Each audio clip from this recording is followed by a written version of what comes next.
I said, just to remember, for babies and infants, so we are going to check on the earlobe and big toe, not only toes. Big, the biggest. Okay, the biggest toe. For us adult, either one of these three. Okay, so what we do, let the patient either in good comfortable position, either they are sitting, so whatever, you give them at least 5 minutes to rest, or patient is sitting. So ask the patient where is the finger that they want, or just grab this one. Usually this and this. Okay? So the wire should be down. So we have a protocol for those who are new. So we have a universal protocol before we do our particular procedure. So we have a universal protocol, as I said.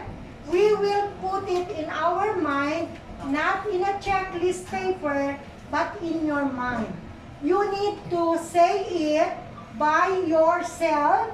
Like example, I'm going to do my oxygen saturation checking or measurement. I will start with universal protocol. What is the number one? Hand hygiene. Hand hygiene in every procedure. Hand hygiene before and after. That will be your moments of hand hygiene, okay? Second, Cups. cups. You need to collect, arrange, prepare, and sanitize if you have equipment. Next, Introduce yourself. Introduce yourself. introduce yourself. How to introduce? You have to show your patients your name. Name. Okay, so if you are going to introduce, how you will introduce? Example, I'm Edward Saripabo. I'm a CNE, but practitioner, so I'm here to take your information, information. Okay. You also briefly mention about your procedures. Next, Identify patient. identify the patients using two international identifiers. By how? Full name. By asking name. Asking. Not only by name. You need to ask, Ma'am, what is your name?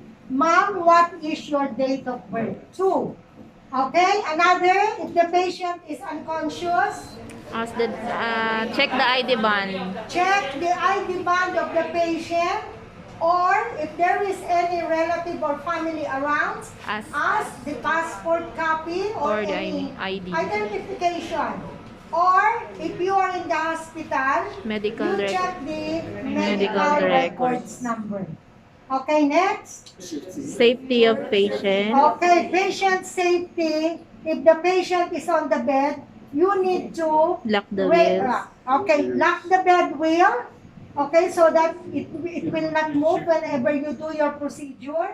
Or keep the other side rails up on the other side and to your side down with your waist level.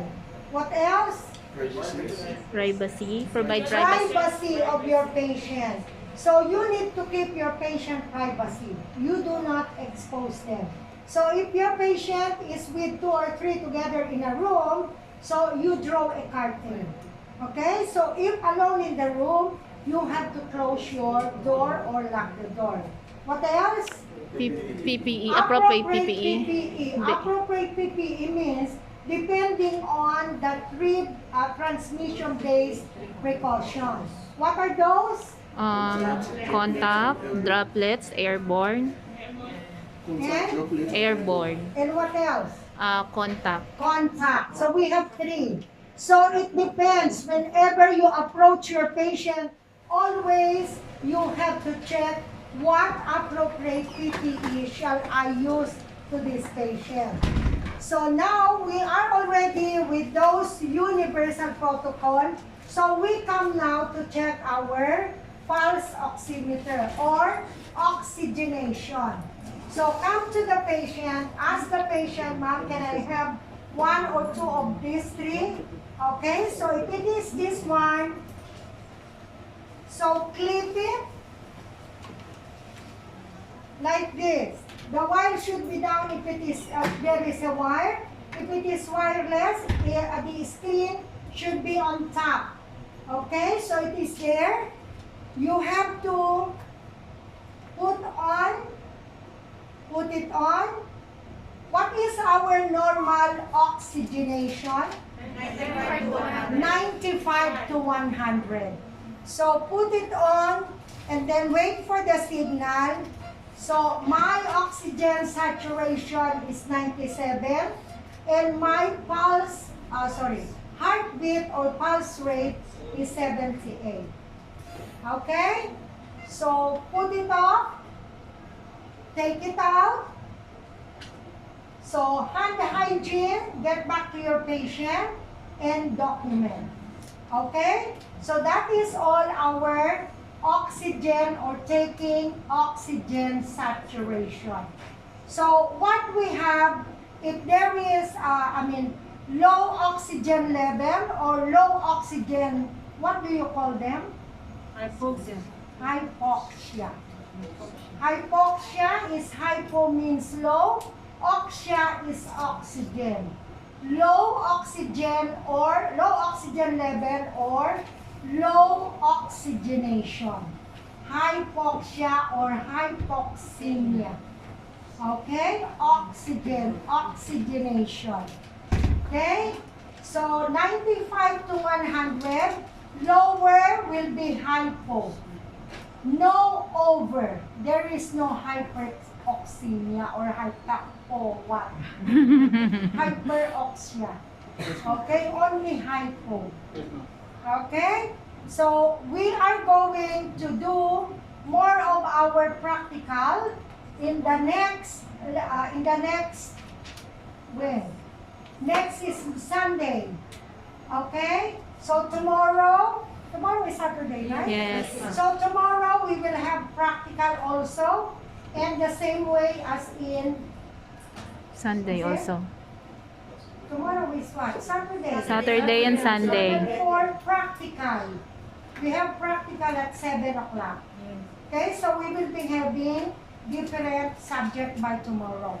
So today at 7, we will be having another practical. Okay, so we will be doing, what is it? Bed making. Bed making? Yes. Okay. So bed making is a little longer procedure.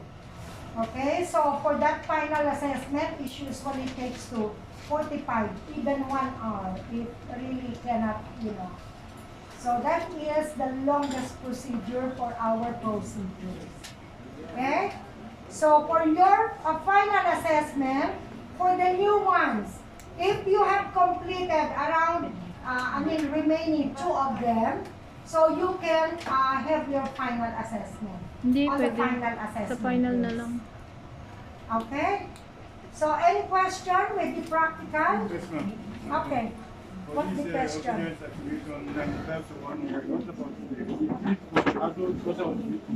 There is nothing.